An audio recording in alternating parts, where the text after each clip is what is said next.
देश आज मना रहा है संविधान दिवस। प्रधानमंत्री नरेंद्र मोदी सुबह 10 बजे उच्चतम न्यायालय में संविधान दिवस समारोह में होंगे शामिल। ई कोड परियोजना के अंतर्गत विभिन्न पहलों का करेंगे शुभारंभ।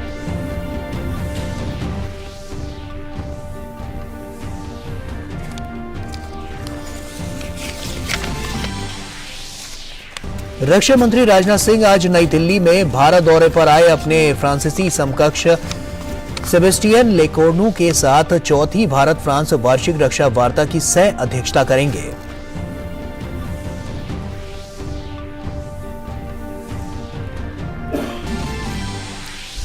गुजरात में विधानसभा चुनाव के लिए धुआंधार प्रचार जारी। भाजपा अध्यक्ष जेपी नड्डा की मौजूदगी में आज अहमदाबाद में जारी होगा पार्टी का संकल्प पत्र। वहीं कांग्रेस और आम आदमी पार्टी ने भी प्रचार में झोंकी पूरी ताकत।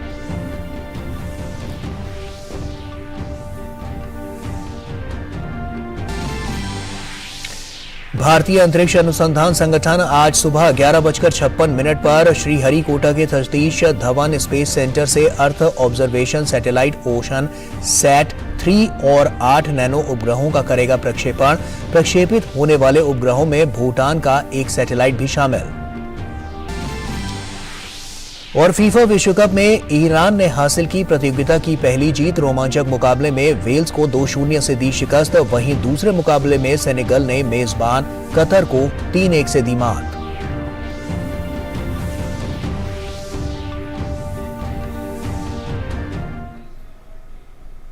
नमस्कार, आप देख रहे हैं डीडी न्यूज। आपके साथ मैं हूं गौरव श्रीवास्तव। तो चलिए बुलेटिन की शुरुआत करते हैं। देश आज संविधान दिवस मना रहा है।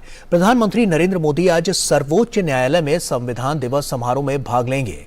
वर्ष 1949 में संविधान सभा द्वारा भारत के संविधान को अपनाने के उपलक्ष्य में 2015 से इस दिन को संविधान दिवस के रूप में मनाया जाता है। इस कार्यक्रम के दौरान प्रधानमंत्री ई कोड परियोजना के तहत कई नई पहल का शुभारंभ करेंगे। ये परियोजना अदालतों की आईसीटी सक्षमता के माध्यम से वादियों, वकीलों और न्यायपालिका को सेवाएं प्रदान करने का एक प्रयास है। प्रधानमंत्री द्वारा शुरू किए जाने वाली पहल में virtual justice clock, justice mobile app 2.0, digital court और S3WAAS वेबसाइट शामिल है। वर्चुअल जस्टिस क्लॉक न्यायालय द्वारा निपटाए गए मुकदमों की स्थिति को जनता के साथ साझा कर न्यायालयों के कामकाज को जवाबदेह और पारदर्शी बनाने का एक प्रयास है। जस्टिस मोबाइल ऐप 2.0 न्यायिक अधिकारियों के लिए अदालत और मुकदमों के कारगर प्रबंधन के लिए उपलब्ध एक उपकरण है, जो न सिर्फ उनकी अपनी अदालत बल्कि उनके अधीन काम करने वाले विभिन्न न्यायाधीशों के समक्ष लंबित मामलों और उसके निपटान की निगरानी करता है। डिजिटल कोर्ट अदालतों को कागज रहित बनाने की दिशा में बदलाव लाने के उद्देश्य से न्यायाधीश को अदालत के रिकॉर्ड डिजिटल रूप से उपलब्ध कराने से संबंधित एक पहल है। वहीं S3WAAS एक क्लाउड सेवा है, जिसे सरकारी संस्थाओं के लिए सुरक्षित, मापनीय और सुगम्य वेबसाइट बनाने के लिए विकसित किया गया है। ये बहुभाषी नागरिकों व दिव्यांगों के अनुकूल है।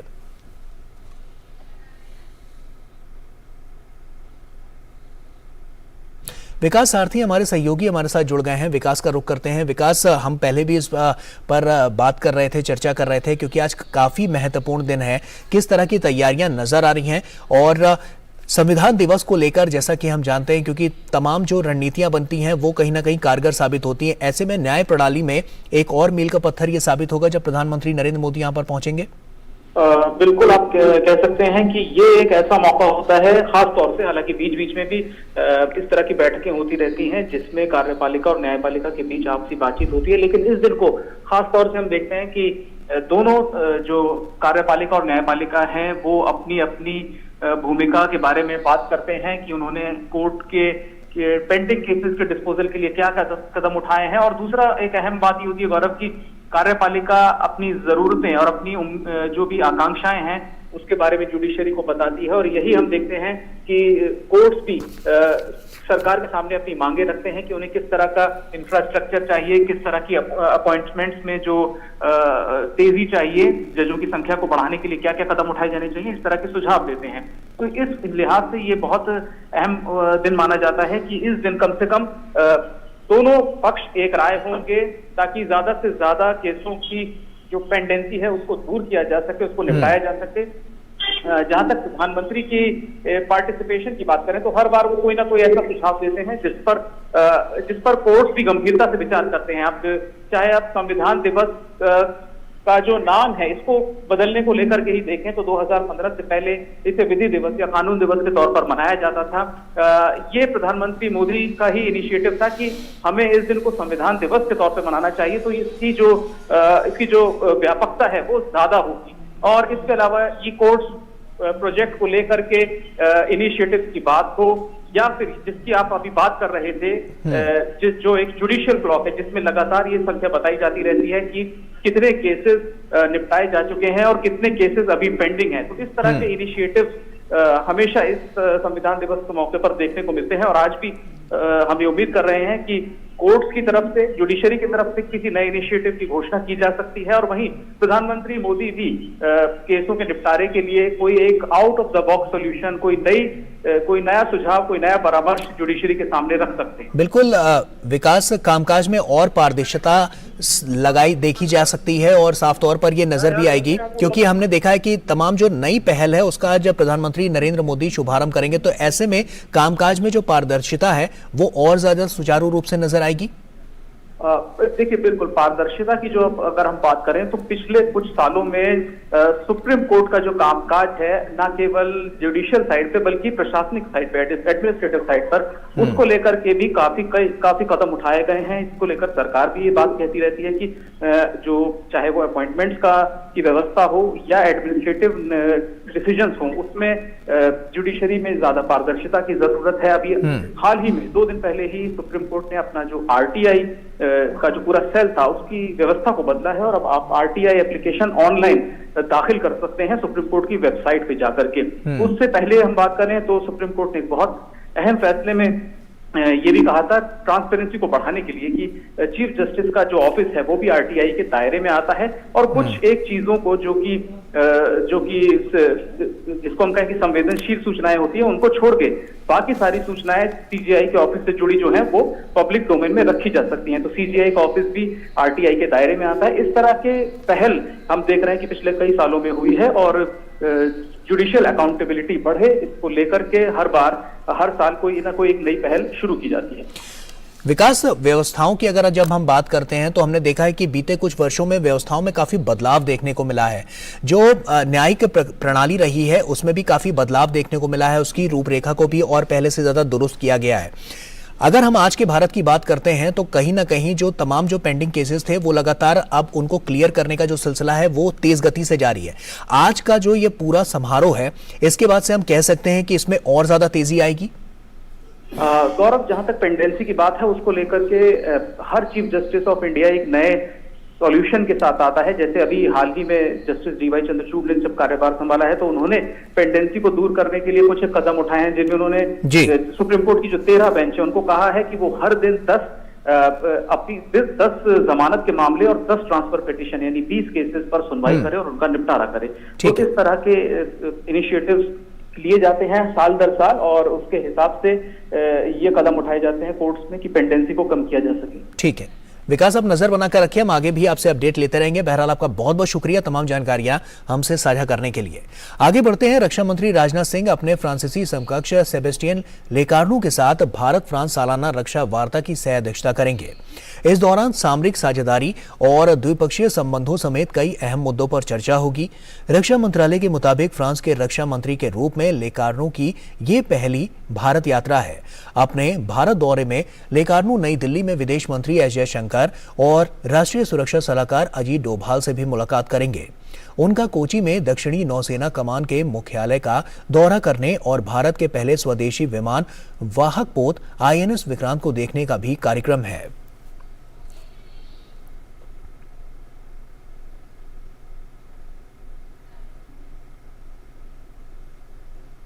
गुजरात की बात करें तो गुजरात विधानसभा के पहले चरण में 89 सीटों के मतदान में अब केवल कुछ ही दिन का समय शेष है।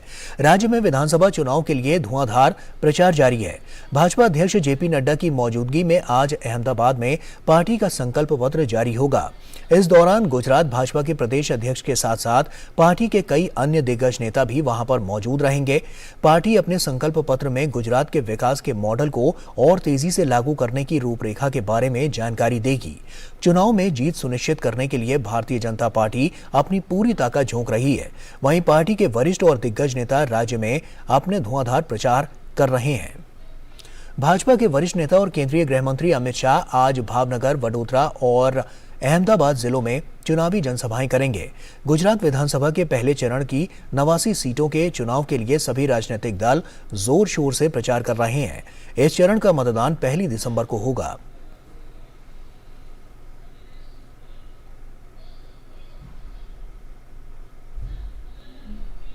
और वहीं कांग्रेस और आम आदमी पार्टी समेत विभिन्न पार्टियों के नेता भी पूरे दमखम के साथ राज्य में चुनाव प्रचार कर रहे हैं। राज्य में पहले चरण के लिए 1 दिसंबर को मतदान होगा।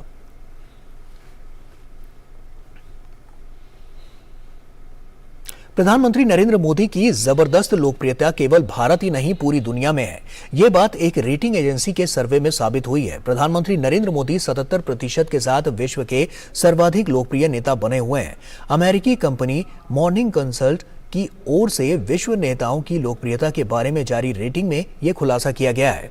मैक्सिको के राष्ट्रपति एंड्रेस मैनुअल लोपेस ओब्रेदोर दूसरे और ऑस्ट्रेलिया के प्रधानमंत्री एंथनी अल्बनीज तीसरे सबसे लोकप्रिय नेता करार दिए गए हैं। वहीं गौर करने वाली बात है कि इस रेटिंग में अमेरिकी राष्ट्रपति जो बाइडेन 9वें और ब्रिटेन के प्रधानमंत्री ऋषि सुनक 22वें स्थान पर हैं। नेताओं की लोकप्रियता की ये रेटिंग इस महीने की 16 से 22 तारीख तक किए गए सर्वेक्षण के नतीजों पर आधारित है। इस सर्वेक्षण में 7 दिन तक प्रत्येक देश में वयस्क निवासियों की राय ली गई। इससे पहले भी प्रधानमंत्री मोदी विश्व नेताओं की रैंकिंग में सबसे ऊपर थे।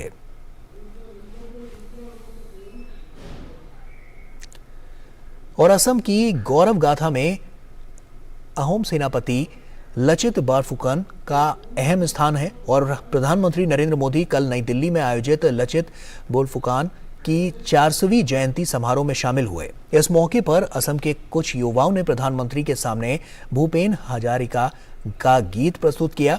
हमारे संवाददाता विशाल बैरस्टो ने युवा गायकों के साथ बातचीत की। देखिए। मैं इस वक्त दिल्ली के विज्ञान भवन में हूं और मेरे साथ हैं ये असम के युवा जिन्होंने एक खूबसूरत गीत जिसे भूपेन हजारिका जी ने लिखा उसको संगीत दिया।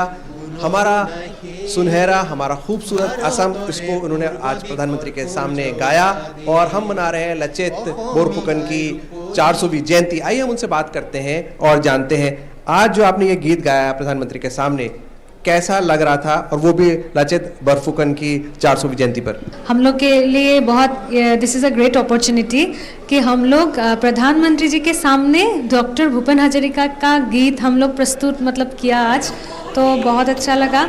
अच्छा, आपने कितनी तैयारी की थी आज के दिन के लिए? 1 मंथ से हम लोग रिहर्सल कर रहे थे। बहुत जोरदार प्रस्तुति, क्या बोलूँ, एक्साइटमेंट बहुत ज़्यादा थी। और जब मोदी जी ने माननीय मोदी जी ने स्पीच, पावरफुल स्पीच था हम लोगों के लिए और बहुत अच्छा लगा उनके सामने परफॉर्म करना। हम लोगों के लिए बहुत बड़े बात है और हम लोग सक्सेसफुल हुए, बहुत अच्छा लगा। बहुत अच्छा लगा। मेरे साथ कुछ युवा भी हैं। ये जो गीत है ये क्या बताता है? অসম আমাৰ ৰূপহী গুণৰো নাই শেষ, मतलब ये देशभक्ति का गाना है। जैसे कि हम बोलते हैं जय आय अहोम, वहाँ पे एक नारा होता है जैसे कि भारत माता की जय, तो हम असमिया में बोलते हैं जय आय अहोम। तो इसका मतलब होता है कि अहोम को हम जय जयकार करते हैं। तो इसमें इसका जो प्रकृति है तो उसको लेके अहोम मातृ में कितने सारे गुण हैं, उनकी कोई कमी नहीं, इसी बात को उन्होंने तुलना किया है। अच्छा, आज प्रधानमंत्री ने कहा जैसे शिवाजी का जानता राजा पूरे देश में मशहूर हो गया, वैसे लचित बोरफुकन का ये जो नाटक है बना के आप देश के सामने लेकर जाएं, तो उसके बारे में क्या कहेंगे आप? ये बहुत बड़ी बात की है मोदी जी ने, क्योंकि देखिए उसने बोला था, लासित बोरफुकन ने अपने मामा को भी उसने ये हियरिंग किया था, तो वो बात था कि देश से मुमाई बड़ा नहीं है, देश से मामा बड़ा नहीं है। तो ये बहुत बड़ा नारा है हम लोग का। तो वो कितना अपने देश को प्यार करते थे, उसने वो दिखाया, उसका देशभक्ति दिखाया। मैं चाहूँगा कि ये युवा उसको हमारे लिए गुनगुना के सुनाए। অসম আমাৰ ৰূপহী গুণৰো নাই শেষ, ভাৰতৰে পূৰ্ব দিশৰ সূৰ্য উঠা দেশ। অসমী আই ৰূপহী গুণৰো নাই শেষ, ভাৰতৰে পূৰ্ব দিশৰ সূৰ্য উঠা দেশ।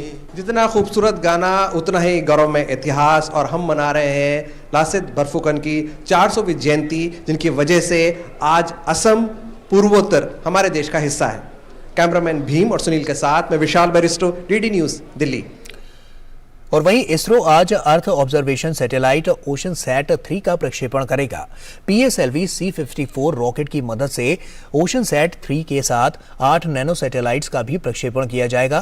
लॉन्च होने वाली सैटेलाइट्स में भूटान की भी एक सैटेलाइट शामिल है। ये प्रक्षेपण आंध्र प्रदेश के श्रीहरिकोटा के सतीश धवन स्पेस सेंटर से 11:56 पर निर्धारित है। सैटेलाइट ओशन सैट 3 को धरती से 743 किलोमीटर दूर ऑर्बिट में स्थापित किया जाएगा।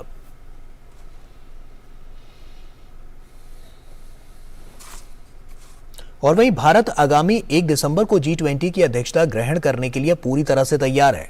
अंडमान निकोबार में आज G20 देशों के मिशन प्रमुखों और अंतर्राष्ट्रीय संगठनों के प्रमुखों का सम्मेलन है। स्वराज द्वीप पर आज सुबह मिशन प्रमुख और अंतर्राष्ट्रीय संगठन के प्रतिनिधियों ने काला पत्थर समुद्र तट पर योग किया। इस दौरान विदेश मंत्रालय के प्रवक्ता अरिंदम बागची और भारत के G20 अध्यक्षता के मुख्य समन्वयक हर्षवर्धन श्रृंगला भी उपस्थित रहे। प्रधानमंत्री जी ने काफ़ी दबाव दिया है लाइफस्टाइल फॉर एनवायरनमेंट के थीम पे कि दुनिया को हमें सस्टेनेबल बनाना चाहिए। भारत ट्रेडिशनली प्रकृति के मतलब करीब ही मतलब हार्मनी के साथ हम यहाँ रहे हैं। भारतवासी प्राचीन काल से हम देख रहे हैं। तो हम कह रहे हैं कि दुनिया को हम कह रहे हैं कि हमें सस्टेनेबल लिविंग अडॉप्ट करना चाहिए, सस्टेनेबल प्रोडक्शन, सस्टेनेबल कंजम्पशन। ये सस्टेनेबल डेवलपमेंट गोल्स की भी एक ऑब्जेक्टिव है। तो इसमें हम चाहते हैं कि प्रिंसिपल्स हम तो ज़रूर एनंसिएट करेंगे हमारे अध्यक्षता में, G20 की अध्यक्षता में, पर हमें कुछ प्रैक्टिकल आउटकम भी दिखाने चाहिए। और वहीं इससे पहले कल इन प्रतिनिधियों ने सेलुलर जेल का दौरा किया था।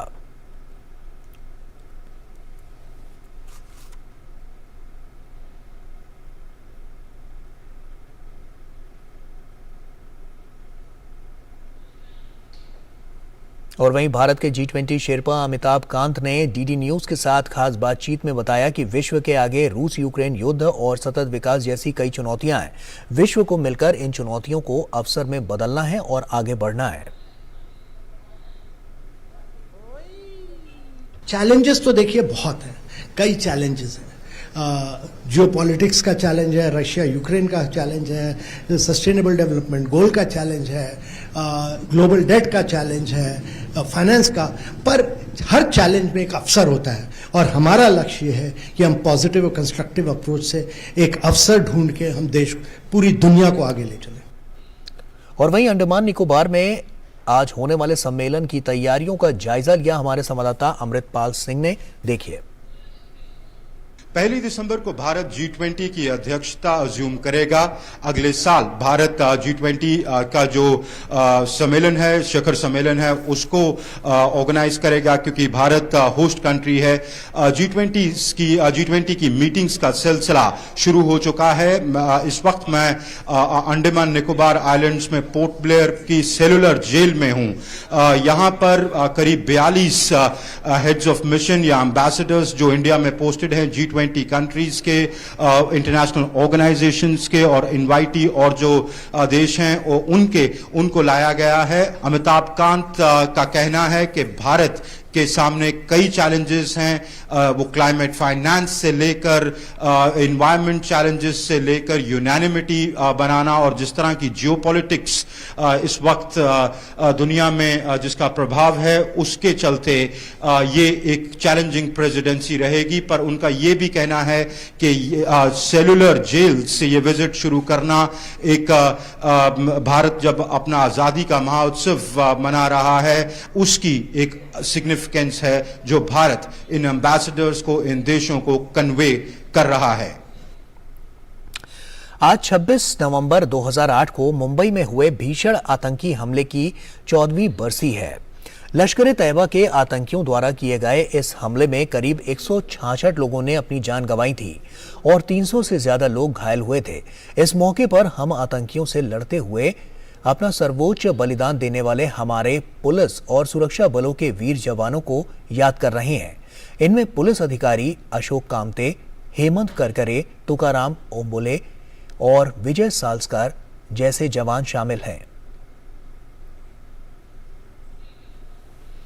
केंद्र शासित प्रदेश जम्मू कश्मीर में आज ई गवर्नेंस पर 2 दिवसीय राष्ट्रीय सम्मेलन का आयोजन होगा। केंद्रीय मंत्री जितेंद्र सिंह आज इस सम्मेलन का उद्घाटन करेंगे।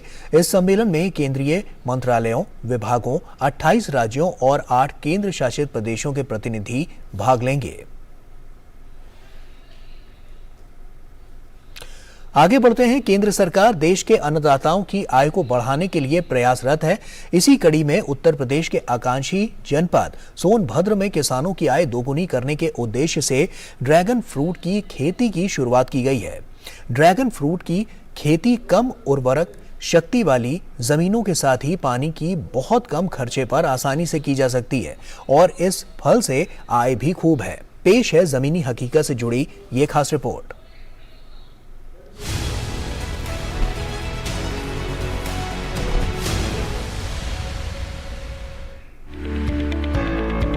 उत्तर प्रदेश के आकांक्षी जनपदों में शामिल सोनभद्र में किसानों की आय दोगुनी करने के उद्देश्य से जिला प्रशासन ने ड्रैगन फ्रूट की खेती का शुभारंभ किया है ताकि कम पानी और कम उर्वरा शक्ति वाली जमीनों में भी आसानी से इसे उगाकर किसानों की आय बढ़ाई जा सके।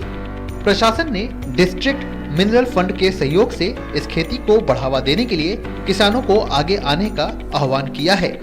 जिलाधिकारी चंद्र विजय सिंह ने बताया कि ये काफी पौष्टिक फल है जिसकी खेती कम उर्वरा शक्ति वाली जमीनों के साथ साथ पानी की बहुत कम खर्च में भी आसानी से की जा सकती है। उन्होंने ये भी बताया कि इसके लिए जिला प्रशासन पूरी तरह से सहयोग भी कर रहा है। देखिए, जनपद सोनभद्र जिस तरीके से यहाँ की जो मिट्टी है कि यहाँ पे बारिश भी कम रहती है, पथरीली मिट्टी है, ड्रैगन फ्रूट है वो काफ़ी न्यूट्रिशियस रहता है और काफ़ी महंगा भी होता है। तो यहाँ के जितने भी किसान हैं अगर वो इस चीज़ की खेती करते हैं तो आर्थिक रूप से भी काफ़ी मजबूत हो सकते हैं। जिला उद्यान अधिकारी के मुताबिक ड्रैगन फ्रूट की खेती मूलतः दूसरे देश से लाकर की जा रही है। उन्होंने बताया कि कम लागत और इनके फलों की बिक्री काफी महंगी होने के कारण किसानों के लिए काफी लाभकारी है।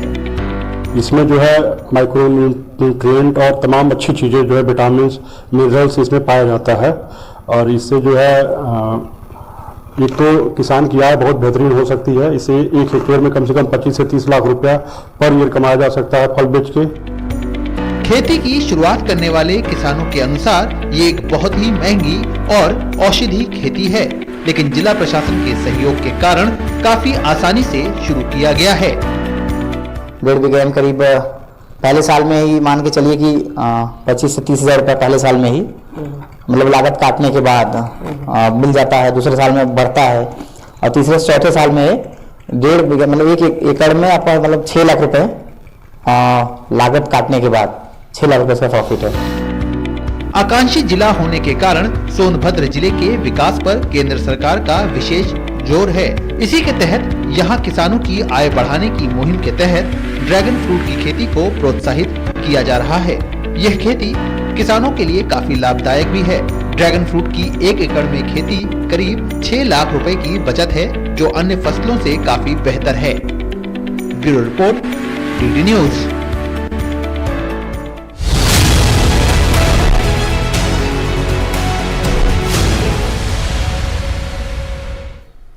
और यहां वक्त हो गया एक छोटे से ब्रेक का, जल्द लौटते हैं।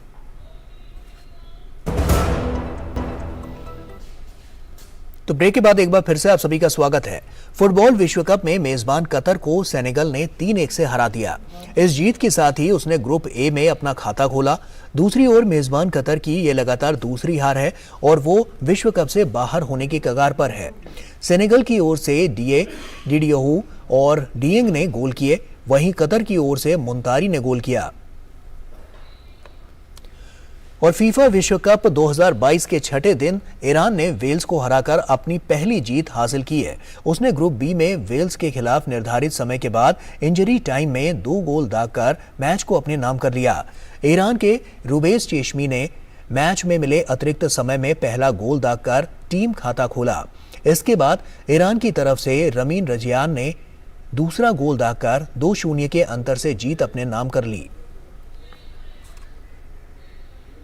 और इसी के साथ फिलहाल इतना ही। आप बने रहिए डीडी न्यूज के साथ। हमें दीजिए इजाजत। नमस्कार।